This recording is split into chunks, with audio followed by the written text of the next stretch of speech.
우리는 구원의 경륜을 따라 은혜로 구원받은 사람들입니다. 그래서 이것은 혈통으로 난 이스라엘 백성들뿐만 아니라 이방인들에게까지도 미치는 하나님의 은혜라는 것이죠. 예. 그래서 오늘 성경에서도 우리가 이제 앞으로 다시 한번 보겠지만 이 모든 것이 이방인인 우리에게까지 미치는 하나님의 은혜인데 그 은혜로 우리가 구원받았는데 이것을 무슨 은혜, 무슨 의라고 하느냐? 믿음에서 난 의로 말미암았다라고 오늘 성경이 이야기합니다. 우리 30절 같이 한번 읽어볼까요? 30절 시작. 그런즉 우리가 무슨 말을 하리요? 의를 따르지 아니한 이방인들이 의를 얻었으니 곧 믿음에서 난 의요. 아멘. 여러분, 우리는 의로운 존재들이 아닙니다. 그런 우리를 의롭다 칭하시고 여기신 것은 우리의 노력이나 우리의 의지로 하는 것이 아니라 전적인 하나님의 은혜라는 거죠. 하나님이 의롭다 여겨주셨기 때문이라는 거예요. 그 의롭게 여겨주신 것을 우리는 그저 믿음으로 받아들인 거예요. 그래서 믿음에서 난 의라고 얘기하죠. 그런데 유대인들은 어땠느냐? 이 하나님이 주시는 의, 어떤 사람이든 여러분 그게 뭐 유대인이든 이방이든 관계없이 모든 사람은 자의로 스스로 의롭게 될 만한 존재가 없어요. 그런데도 불구하고 유대인들이 어떻게 했느냐? 이 믿음을 의지하지 않고 행위를 의지하려다가 넘어지고 말았다는 거예요. 31절, 32절 같이 읽습니다. 시작. 의의 법을 따라간 이스라엘은 율법에 이르지 못하였으니 어찌 그러하냐? 이는 그들이 믿음을 의지하지 않고 행위를 의지함이라. 부딪힐 돌에 부딪혔느니라. 아멘. 유대인들이 우리가 마땅히 의지해야 될 믿음 의지하지 않고 행위를 의지하다가 오늘 성경 보니까 부딪힐 돌에 부딪히고 말았다라고 얘기하죠. 부딪힐 돌이 누굴까요? 예수 그리스도. 예수님. 예수 그리스도. 그래서 사도 바울은 오늘 성경에서 예수님을 뭐라고 표현하냐? 부딪힐 돌, 걸림돌, 거치는 돌이라고 표현합니다. 33절 같이 읽습니다. 시작. 기록된 바 보라 내가 걸림돌과 거치는 바위를 시온에 두노니 그를 믿는 자는 부끄러움을 당하지 아니하리라 함과 같으니라. 아멘. 십자가의 도가 멸망하는 자들에게는 미련한 것이지만 구원받는 우리에게는 하나님의 능력이 됨이라. 여러분 그 말씀처럼 똑같은 것이지만 그 똑같은 것이 누가 바라보냐에 따라서 달라져요. 십자가가 구원받지 못하고 멸망당하는 자들에게는 세상에서 가장 미련한 것처럼 보여요. 예수님이 십자가에 달리실 때 당신이 할 수 있는 모든 것을 다 포기하고 도살장에 끌려간 어린 양처럼 입을 다무신 채 그냥 끌려가셨거든요. 그들을 향해서 저주 한마디 내뱉은 적이 없어요. 그러니 사람들이 볼기에는 얼마나 어리석고 미련하게 보였을까요? 여러분 예수님이 공생에 3년여를 사시면서 행하셨던 기적들을 많은 사람들이 다 봤어요. 죽은 자를 살리시고요. 예? 그리고 오병이어의 기적을 행하시고요. 각종 병든 자, 귀신 들린 자 쫓아내시고 온전케 하시고. 여러분 하나님의 아들이신 하나님이신 그분이 능력이 없어서가 아니었거든요. 예. 스스로 그 모든 것들을 포기하고 죽음의 길을 순종으로 걸어가신 거거든요. 그런데 그 걸어가는 모습이 멸망하는 자들에게는 미련한 것처럼 보인다는 거예요. 세상에 그처럼 미련한 사람이 있나? 그런데 구원받는 우리에게는 이 세상 그 무엇으로도 바꿀 수 없고 비교할 수 없는 하나님의 능력이 된다는 겁니다. 그것 외에는 세상 어디에도 구원받을 만한 길이 없기 때문에 그래요. 천하 만민에 구원받을 만한 이름을 주신 일이 없다 그랬잖아요. 예수 그리스도 외에는. 그 예수님이요. 오늘 성경에서도 로마서에서도 사도 바울이 뭐라고 얘기합니까? 믿지 않는 자들에게는 그 예수님이 뭐처럼 보여요? 걸림돌처럼 보이고 거치는 바위처럼 보이고요. 부딪히는 돌처럼 보여요. 그래서 그 바위에 그 돌에 걸려서 넘어집니다. 넘어질 수밖에 없어요. 자기 의를 의지하고 자기 행위를 의지하려다 보니까. 그런데 구원받는 자들, 예수 그리스도를 믿는 자들에게는 그 예수 그리스도 믿지 않는 자들에게 걸림돌이 되고 거치는 돌이 되고 거치는 바위가 되고 부딪힐 돌처럼 보이는 그 예수 그리스도가 구원받는 우리에게는 무엇으로 보이느냐? 가장 든든한 믿음의 반석인 줄 믿습니다. 여러분, 그래서 오늘 33절에 뭐라고 얘기합니까? 그를 믿는 자는 부끄러움을 당하지 아니하리라. 예수님을 믿지 않는 자들은 그 돌에 걸려 넘어집니다. 여러분, 1차적으로 그 돌에 넘어져서 부끄러움 당한다는 것뿐만 아니라 이건 영적인 의미를 갖고 있거든요. 영원한 멸망으로 떨어져 버린다는 얘기예요. 지옥 형벌을 받게 된다는 얘기죠. 그래서 부끄러움을 당한다는 거예요. 그런데 예수를 믿는 자들은 나의 능력, 나의 됨됨이, 나의 가진 자격 이것과 관계없이 예수 그리스도로 인하여 부끄러움을 당하지 않는다는 사실입니다. 할렐루야. 그래서 이렇게 우리에게 예수 그리스도를 믿는 믿음이 얼마나 중요한지를 강조하는 이 사도 바울이 그의 마음 가운데 소망을 오늘 성경에서 이야기합니다. 그것이 이제 로마서 10장에 나오는데요. 여러분, 사도 바울은 이방인들을 위한 그릇으로 택함을 받은 사람이에요. 예수님이 따로 부르셨어요. 예수님이 바울을 세우신 이유가 분명히 있어요. 여러분, 저나 여러분도 우리 하나님께서 우리를 택하시고 창세전에 택하시고 부르시고 의롭다 하시고 영혼 얻게 하시는 이유가 있어요. 그 구원의 경륜에 참여하게 하셔서 죽을 수밖에 없는 우리를 건져내시고 하나님 자녀 삼으신 분명한 이유가 있다는 거예요. 그래서 그 이유와 그 사명 때문에 오늘도 이 땅에 아직 우리가 살고 있는 줄 믿으시기 바랍니다. 예수님 사명 마치시고 하늘로 올라가셨잖아요. 그죠? 성경에 나오는 모든 인물들도 이 땅에서 하나님께서 맡긴 사명을 마치고 나서 하나님 데려가십니다. 에녹뿐만이 아니에요. 엘리야뿐만이 아니에요. 모든 사람이 그랬던 거거든요. 그래서 그 사명을 마쳤기 때문에 야고보는 감옥에서 오순절 마가의 다락방에서 성령을 경험한 지 얼마 되지 않은 그 초기에 야고보는 감옥에서 하나님께서 그의 사명이 거기까지였기 때문에 그를 데려가신 거고요. 베드로는 그거보다 더 있었기 때문에 그를 놔두시고 살리셨던 거거든요. 여러분, 그렇기 때문에 우리의 생명은 하나님께 있는 줄 믿으시기 바랍니다. 하나님의 뜻에 있어요. 하나님께서 우리를 향한 그 계획, 그 뜻에 우리의 생명이 좌우된단 말이지요. 그래서 여러분,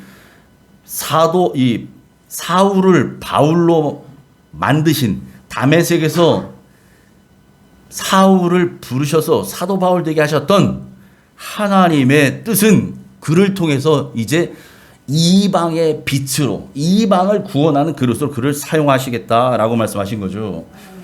그랬던 사도 바울의 마음 가운데 자기 민족 이스라엘 백성들에 대한 구원의 소망이 늘 마음의 한켠에 무거운 돌덩이처럼 있었어요. 그것을 이 바울이요, 오늘 본문에서 뭐라고 표현하냐면 내 마음에 원하는 바라, 하나님께 구하는 바라, 이렇게 표현합니다. 10장 1절 같이 읽습니다. 시작. 형제들아, 내 마음에 원하는 바와 하나님께 구하는 바는 이스라엘을 위함이니 곧 그들로 구원을 받게 함이라. 아멘. 간절한 소망이 바울 안에 있다는 거죠. 내 백성 이스라엘 백성, 그 유대인들, 예? 저 유대인들 내 집안 식구만이 아니에요. 내 민족, 이 민족이 다 구원받게 하는 것, 구원받기를 원하는 것, 이게 바울에게 있어서는 정말 간절한 소망이라는 거예요. 그것을 내 마음에 원하는 바라고 말하고, 그 원하는 바가 있어서 하나님께 날마다 구하고, 하나님 구원해 주십시오, 하나님께 구하는 바가 되었다는 거죠. 여러분, 이 바울의 심정이요, 우리 성도님들 중에서도 가족 구원을 위해서 오랫동안 기도하시는 성도님들이 계시잖아요. 여러분들 그렇게 가족 구원을 위해서 기도하시는 여러분들의 마음과 같은 마음이라는 거죠. 기도하는데 빨리 응답되진 않아요. 응답되면 참 좋겠는데, 한 1년 안에 응답 딱 되고 탁 끝나면 좋겠는데, 여러분 그게 우리의 마음처럼 되든가요? 그럼 뭐 내가 하나님이지. 예? 여러분 우리가 모든 기도가 다 그렇잖아요. 아까 우리 찬양했잖아요. 그래서 예? 감사 찬양 2절 가사 반복하면서 우리 집사님 인도했잖아요. 예? 응답하신 기도만 감사해요? 거절하신 것도 감사해요. 거절하신 것도. 여러분 그게 진짜 이 찬양 가사니까 따라 부른 게 아니고 우리 안에서 고백이 되어지는 그런 감사가 되기를 축복합니다. 내가 원하는 대로 다 풀려야만 여러분 감사하는 건 믿지 않는 사람들도 하는 감사예요.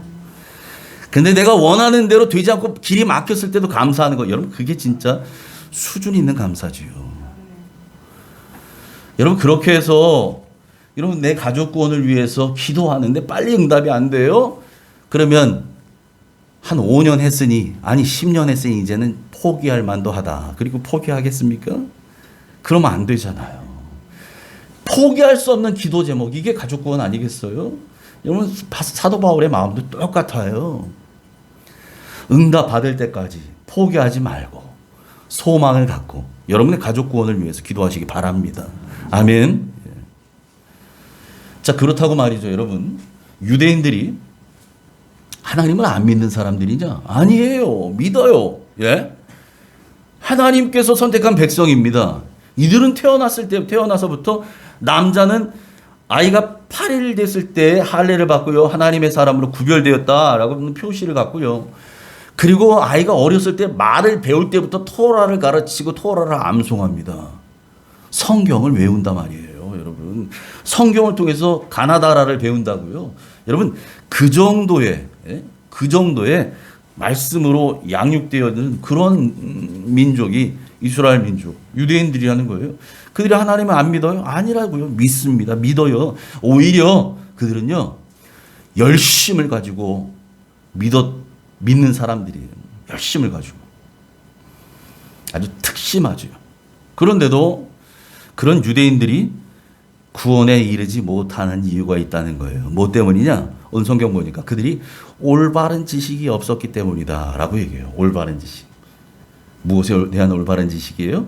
진리에 대한 올바른 지식. 2절 3절 같이 읽습니다. 시작. 내가 증언하노니 그들이 하나님께 열심히 있으나 올바른 지식을 따른 것이 아니니라. 하나님의 의를 모르고 자기 의를 세우려고 힘써 하나님에 의해 복종하지 아니하였느니라. 여러분, 이들이 하나님의 의를 모르고 자기 의를 세우려고 아주 힘을 써서 하나님에 의해 복종하지 않았다는 거예요. 그냥 복종하지 않은 게 아니에요. 아주 힘을 써서 복종하지 않습니다. 자기 의를 세우려고. 사도 바울은요, 유대인들의 이런 문제점들을 누구보다 잘 알던 사람이에요. 왜냐? 사도 바울 자신이 예수 믿기 전에 이렇게 살았던 사람이었거든요. 그래서 그가 갈라디아서 1장 14절에 이렇게 고백합니다. 같이 읽습니다. 시작. 내가 내 동족 중 여러 응답자보다 유대교를 지나치게 믿어 내 조상의 전통에 대하여 더욱 열심히 있었으나. 바울이 예수님 믿기 전에 뭘 믿었다고요? 유대교. 예? 예. 유대인들이 믿는 여호와 종교가 다 유대교예요. 예. 믿어도 어떻게 믿어요? 지나치게 믿어요. 예? 과하게 믿어요. 제대로 난 거기에 빠져 신앙생활 했다 이런 얘기죠. 지나치게 믿었다는 거예요. 그래서 그에게 열심이 있었다는 거예요. 열심이. 그런데 이 열심이 뭐에 대한 열심이래요? 내 조상의 전통에 대한 열심이었다는 거예요. 조상들의 전통에 대한 열심, 장로들의 유전, 조상들의 전통, 형식, 율법, 그거에 대한 열심이 있었다는 거죠. 그러니까 바울은요, 자기가 유대교를 지나치게 믿으면서 내가 지금 하나님께 열심을 다하는 거야 라고 생각하고 살았지만, 믿었지만, 행동했지만 사실은 그게 하나님을 위한 것이 아니었다는 거죠. 예수님을 만나기 전에 이 바울이 살아가던 모습이나 지금 유대인들이 지금 현재 살고 있는 모습이나 이게 같은 거라는 거예요. 예. 그래서 그렇게 열심을 낸다고, 난 하나님을 위해서 열심을 내, 난 하나님을 위해서 충성하는 거야 라고 살았던 결과가 어떻게 됐느냐? 빌립보서 3장 6절 같이 읽습니다. 시작. 열심으로는 교회를 박해하고 율법에 의로는 흠이 없는 자라. 그렇게 낸 열심의 결과가 교회를 박해하는 거였다는 거예요. 자기는 하나님을 위해서 열심을 내요. 예? 나는 그냥 일주일에 한 번 회당에 와서 안식일 지키는 그런 사람들하고 달라. 나는 일주일에 2번씩 금식하고, 예? 매주 내 소득의 11조를 하나님께 드리고 감사제를 드리고, 그리고 내 직분에 충실할 뿐만 아니라 나는 이 유대교를 전하고 복음을 전하는 일에 내 평생을 바치는 사람이야. 말씀에 보세요. 율법의 의로는 흠이 없었다. 이 정도까지 말을 해요. 얼마나 퍼펙트하게 믿었는지 몰라요. 그랬더니 그 퍼펙트하게 믿었던 결과가 뭐라고요? 교회를 박해하는 것이 되었더라. 예수님이 세우셨던 그 교회를 박해하고요, 회파하고요, 예수 믿는 자들을 죽이는 게 그게 하나님을 위한 열심인 줄 알고 살았다는 거예요. 여러분, 예수님 만나기 전에 바울이 이렇게 살았던 거나 유대인들이 지금 그렇게 살아가고 있다는 건데, 이들이 왜 그렇게 살아간다고요? 하나님에 대한 올바른 지식이 없어서, 복음을 알지 못해서, 그래서 그들이 자기의 의의를 세우려고, 자기의 의의를 드러내고 자기의 의의를 통해서 하나님의 의의를 이룬다고 생각하고 착각하고, 그래서 바울은 뭐라고 얘기해? 그것이 하나님의 의에 복종하지 않은 것이었다라는 거예요. 그냥 복종하지 않은 게 아니고요. 보세요, 여러분. 자기의 의를 세우려고 힘써서 복종하지 않아요. 힘써서 하나님의 의를 복종하지 않았다는 거예요. 얼마나 그러니까 어찌 보면 심지가 굳은 사람 같이 보이고요. 예. 아주 대쪽 같은 사람처럼 보이죠. 예? 나는 그런 거에 따라가지 않아. 딱 이러고 막 목에 칼이 들어와도 난 이렇게 할 거야. 근데 그게 뭐라고요? 자기 의를 세우는 일이었어요. 자기의 의를. 자기를 나타내고요. 자기의 능력, 자기의 실력, 자기의 힘으로 뭔가 해보려는 그런 일들이었다는 거예요. 여러분, 그래서 그렇게 살아가는 과거에 자기처럼 살아갔던, 지금도 여전히 살고 있는 그 유대인들을 향해서, 그리고 로마 교회 성도를 향해서 바울이 아주 중요한 사실을 전합니다. 4절 같이 읽습니다. 시작. 그리스도는 모든 믿는 자에게 의를 이루기 위하여 율법의 마침이 되시니라. 아멘. 아멘. 예수 그리스도는 율법의 마침이 되셨다는 거예요. 여러분, 여기서 이 마침이라고 하는 이 단어가요, 헬라어로 텔로스라고 합니다. 무슨 뜻이냐? 끝, 종착점, 목적지, 그런 뜻을 갖고 있어요. 예수 그리스도는 율법의 텔로스가 되신다. 끝이 되신다. 마침이 되신다. 이게 명사형 단어입니다. 좀 어려운 얘기인데 여러분 이해하십시오. 명사예요, 명사. 네. 끝, 종착점, 목적지라고 하는 명사란 말이었죠. 텔로스가. 그런데 여러분, 우리 예수님이 십자가에 달리셨을 때 가상 7원이라는 거 아시고 계시죠? 십자가에서 7마리 아십니다. 가상 7원이라고 알려져 있는 거. 그리고 고난주간에 제 지난번 고난주간에 그 가상칠언 가지고 말씀 나눴죠. 십자가에서 하셨던 7마디 이 가상칠언 중에 요한복음 19장 30절에 뭐가 나오냐면 예수님이 숨지기 전에 이렇게 말씀하셔요. 다 이루었다. 다 이루었다. 이걸 헬라어로 테텔레스타이 이렇게 말합니다. 이 테텔레스타이가 앞에서 말씀드렸던 텔로스 명사의 동사형이에요. 예? 텔로스 좀 어려운 얘기입니다. 텔로스라고 하는 이 명사에서 나온 동사형이 테텔레스타이라고요. 예? 끝, 종착점, 예? 마무리, 완성이라고 하는 거에 동사형. 그래서 다 이루었다. 그래서 테텔레스타이의 뜻이 뭐냐? 완성하다, 끝내다, 완불하다. 돈 다 치루었다 이 말이에요. 예. 이게 10,000원짜리인데 내가 10,000원 다 줬다는 얘기예요. 예. 여러분 이것을 속량이라고 합니다. 속량. 하나님 예수님이 우리를 속량하셨다고 말하는 속량이란 말 사용하시잖아요. 요즘은 잘 안 써요. 속량하셨다. 어려운 말이죠. 속량. 속량이 뭐냐? 값을 치른다는 얘기예요. 줘야 될 거 안 주고 가져오는 게 아닙니다. 줘야 될 거 다 주고 가져온 거예요. 저나 여러분들의 목숨값 다 주셨다는 거예요. 다 치르셨다는 거예요. 십자가에서 주님이 그걸 다 지불하셨어요. 창조주께서 당신의 생명값으로 우리 피조물들의 생명값을 다 치르셨다는 거예요. 그게 바로 테텔레스타이. 다 이뤘다. 그 얘기입니다. 여러분 그래서 예수님이요. 산상수훈에서도 뭐라고 말씀하시냐?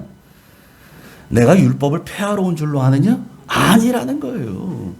여러분 우리 예수님이 율법을 다 없애버리려고 이 땅에 오신 분이 아니에요. 오히려 그 모든 율법을 완성하시려고 이루려고 완전하게 하시려고 오셨다라고 말합니다. 마태복음 5장 17절 같이 읽습니다. 시작. 내가 율법이나 선지자를 폐하러 온 줄로 생각하지 말라. 폐하러 온 것이 아니요 완전하게 하려 함이라. 아멘. 우리 주님이 이 땅에 왜 오셨는가? 말씀하시잖아요. 율법 그거 없애려고? 예. 율법 때문에 다 구원받지 못하고 그러니까 뭐 없애버리려고? 아니요. 그 불완전했던 그 율법을 내가 완전하게 하려고. 그 누구도 완전하게 지킬 수 없던 그것을 내가 완전하게 끝내려고 오셨단 말이에요. 예. 그래서 주님이 이 땅에 오셔서 그 모든 율법을 다 율법의 요구를 충족시키셨어요. 그래서 주님이 율법의 마침이 되셨다는 거예요. 예. 완결하신 거죠. 끝내신 겁니다. 예. 그 모든 요구를.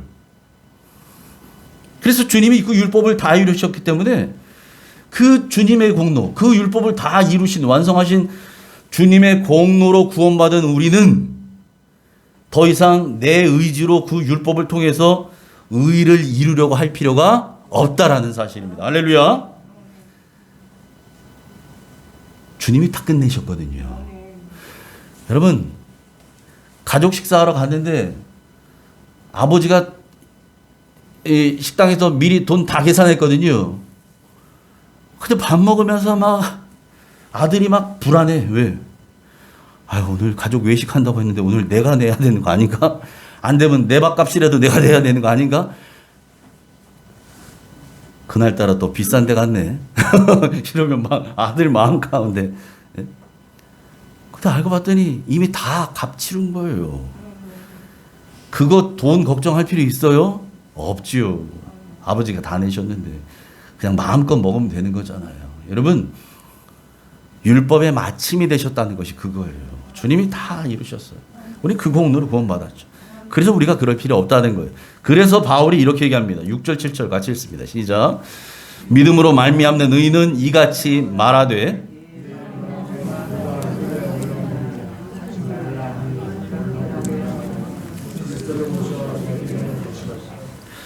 혹은 누가 무저강경에 내려가겠느냐 하지 말라 하니 내려가겠느냐 함은 그리스도를 죽은 자 가운데서 모셔 올리려는 것이라. 아멘. 읽긴 읽었는데 이게 도대체 뭔 말인가 잘 모르시겠죠? 예. 그냥 보면 어렵습니다. 그래서 이 말씀이 어디에서 나온 말씀인가를 한번 우리가 역으로 추적해 봐야 돼요. 여러분 가진 성경에 나오지만 이 말씀 어디에서 인용했느냐? 신명기 30장에 있는 말씀을 인용한 거예요. 바울이. 그 신명기 30장이 도대체 이 말의 원래 말의 의미가 뭔지를 먼저 알아보면 아하, 그게 이런 뜻이구나라고 하는 것을 알 수 있어요. 신명기 30장 우리 11절부터 14절을 같이 읽어봅니다. 시작. 내가 오늘 네게 명령한 이 명령은 네게 어려운 것도 아니요 먼 것도 아니라 하늘에 있는 것이 아니니 내가 이르기를 누가 우리를 위하여 하늘에 올라가 그의 명령을 우리에게로 가지고 와서 우리에게 들려 행하게 하랴 할 것이 아니요 이것이 바다 밖에 있는 것이 아니니 내가 이르기를 누가 우리를 위하여 바다를 건너가서 그의 명령을 우리에게로 가져와서 우리에게 들려 행하게 하랴 할 것도 아니라 오직 그 말씀이 내게 매우 가까워서 내 입에 있으며 내 마음에 있은즉 내가 이를 행할 수 있느니라. 아멘. 하나님이 모세를 통해서 율법을 주시면서 이것이 도대체 행할 수 없는 그런 말씀이 아니었다라는 것을 말씀하는 거죠. 그래서 신명기에서 뭐라고 얘기합니까? 이게 막 저기 어디 하늘에 올라가서 하나님의 명령을 받아와야 되는 것이냐? 아니라는 거예요. 저기 바다 밖에 가서 하나님의 말씀이 저 바다 건너편에 있어서 거기까지 가가지고 그걸 가져와서 여기서 지키고 행하게 해야 되느냐? 그거 아니라는 거예요. 하나님께서 이미 주셨다는 거예요. 우리에게. 너희에게 주었다. 이미 주었다는 거죠. 그래서 그 말씀이 멀리 있는 것이 어떻게 있는 것이 아니고 어떻게 있는 거라고요? 매우 가까이 있다는 거예요. 너희에게 매우 가까이 있다. 얼마나 가까이 있느냐? 내 입에 있고 내 마음에 있다. 라고 말씀합니다. 여러분, 사도 바울이 지금 이 말씀을 인용해서 로마서에서 얘기하는 거예요. 이게 무슨 말이냐? 이런 거죠. 우리가 하나님의 의를 이루기 위해서 주님을 모시러 하늘로 올라갈 필요 없다는 거예요. 주님을 끌어올리려고 무정경에 내려갈 필요도 없다는 거죠. 왜요? 주님께서 이미 그 모든 율법의 요구, 의무를 다 완성하시고 하나님의 의를 다 이루셨기 때문이다라는 겁니다. 여러분, 우리 주님은 이 땅에 사시면서 모든 율법의 요구를 다 이루셨어요. 그래서 앞서 말씀드렸죠? 우리 주님께서 십자가에서 달리실 때 이 땅에서 사시는 공생의 기간 동안에 모든 율법의 요구를 다 완성하셨을 뿐만 아니라 예수님이 이 땅에 오신 가장 중요한 목적이 되는 모든 인간들을 구원하기 위해서 우리의 죄값, 저와 여러분, 우리 모두의 그 죄값을 다 치르시고 그가 뭐라고 말씀하셨다고요? 다 이루었다. 다 지불하였다. 테텔레스타이. 이렇게 선언하셨다는 거예요. 다 끝나셨어요. 율법의 요구도 끝내셨고 우리의 구원 사명도 끝내셨고 다 끝내셨다는 거예요. 그러니까 우리에게는 이제 뭐만 하면 돼요? 우리에게 남아있는 것은 그 우리가 해야 될 그 모든 무거운 짐들을 다 지셨던 그 예수 그리스도, 그렇게 끝내셨던 그 예수님을 믿는 믿음을 갖는 것이 중요하다라는 거예요. 그 믿음으로 말미암는 의만 우리에게 있을 뿐이다라는 거죠. 그래서 우리 앞에서 뭐라고 얘기해요? 믿음으로 말미암는 의라고 얘기하는 거예요, 여러분. 이것이 행위로 말미암는 의가 아니에요. 믿음으로 말미암는 의. 예. 우리가 받게 될 의는 믿음으로 말미암는 의예요. 예수 그리스도, 예수님을 온전히 믿는 그 믿음으로써 우리는 의롭다 칭함을 받는 그 의, 이 의를 받게 된다는 거죠. 그리고 여러분, 하나님의 말씀 멀리 있는 것이 아닙니다. 우리 가까이 있어요. 8절 같이 읽습니다. 시작. 8절입니다. 시작. 그러면 우리가 무엇을 말하느냐? 말씀이 내게 가까워 내 입에 있으며 내 마음에 있다 하였으니 곧 우리가 전파하는 믿음의 말씀이라. 아멘.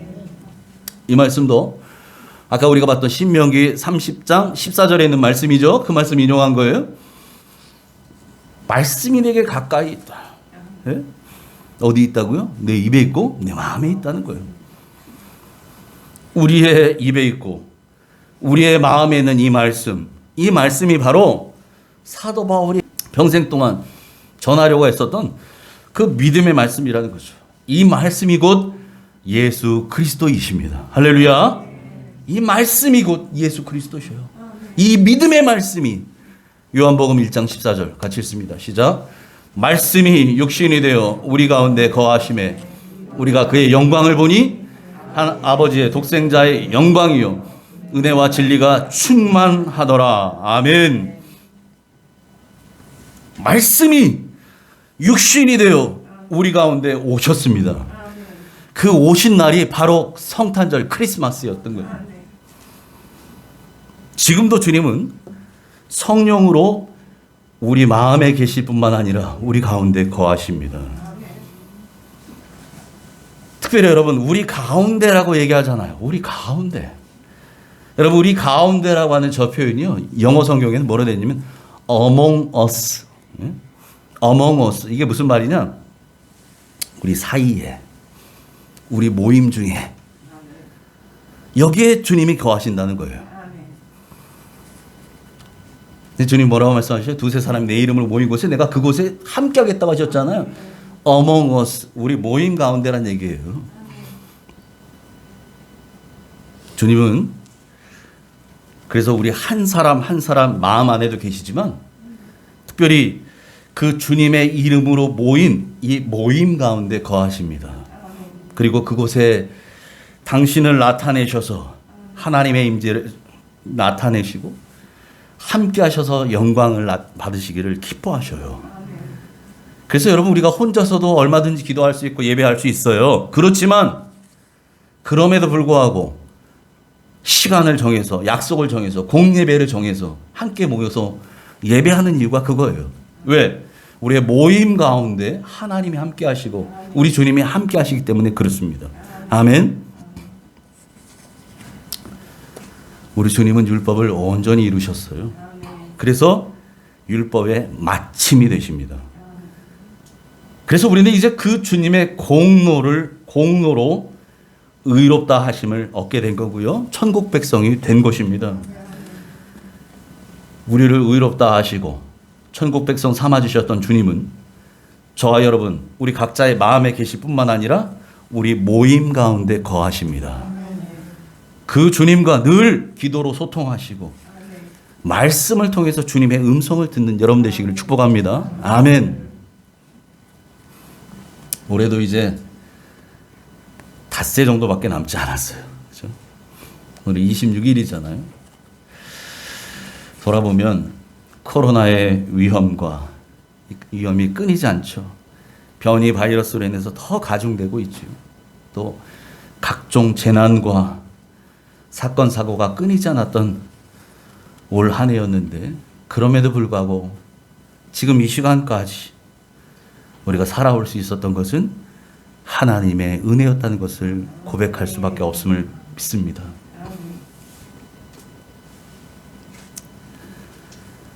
그 은혜를 여러분 깊이 생각하며 남은 시간을 보내시길 바라요. 내가 잘나서 여러분 뉴스 들어보세요. 언제 어디서 어느 곳에서 오미크론에 감염이 됐는지 뭐 됐는지 몰라요. 깜깜이 환자라는 사람들 그렇게 많이 일어나고 있고요. 여러분 그 누구도 장담할 수 없는 때를 지금 살고 있어요. 우리가 내가 건강하다고 내가 젊다고 아니라는 거예요. 여러분 이것을 통해서 우리 주님 뭘 말씀하실까요? 전 아무리 생각해도요, 코로나를 통해서 우리 하나님이 계속해서 인류에게 말씀하시는 메시지가 이거 같아요. 생명의 주인은 하나님이시다. 이걸 알라는 거죠. 하나님이 우리를 만드셨고요, 살게 하셨고 지켜 보호하시니까 오늘도 내가 살아있는 거예요. 하나님이 부르시면 저나 여러분이나 내일이라도 갈 수밖에 없는 게 우리 인생이잖아요. 너희는 내일 일을 자랑하지 말라는 거죠. 왜? 잠깐 보이다 사라지는 안개니라. 여러분, 성경의 교훈을 기억하시기 바랍니다. 그런데도 불구하고 내가 지금까지 아무 일 없이 살았고, 지금까지 문제 없이 살았고, 잘 먹고 잘 사니까 이게 내 능력이라고, 내 재주라고, 내 운이 좋아서라고? 아니라는 거예요. 다 하나님의 은혜일 뿐입니다. 그 은혜를 깊이 생각하며 남은 시간, 올해 남은 시간도 여러분 감사로 마무리하시기 바랍니다. 그래서 새해에도 변함없는 믿음으로 하나님께 충성하고 승리하는 옥정가족 모두 되시기를 주님의 이름으로 축원합니다. 아멘. 하나님 아버지, 그렇습니다. 우리가 잘나서, 우리가 뭐 가진 것이 있어서, 하나님 보시기에 뭐 대단해서 특별해서 구원받은 것도 아니고 하나님 자녀된 것도 아닌 것을 고백합니다. 아니, 오히려 부끄럽기 짝이 없고 이미 죽어도 골백 번 더 죽었어야 하는 인생들인데도 불구하고 하나님이 그런 우리를 용서하셨기에 오늘 우리가 있는 줄 믿습니다. 하나님, 그 은혜가 아니었다면 어찌 오늘 우리가 있겠습니까? 이 자리에 내가 있는 것도 주님의 은혜입니다. 그 은혜를 깊이 생각하고 감사하며 올해 한 해 마무리하고, 우리 가운데 함께 하시는 하나님, 또 우리의 모임 가운데 거하시는 우리 주님을 모시고 늘 예배로 승리하는 모든 옥정의 가족들 되게 하여 주시옵소서. 예수님 이름으로 감사하며 기도합나이다. 아멘.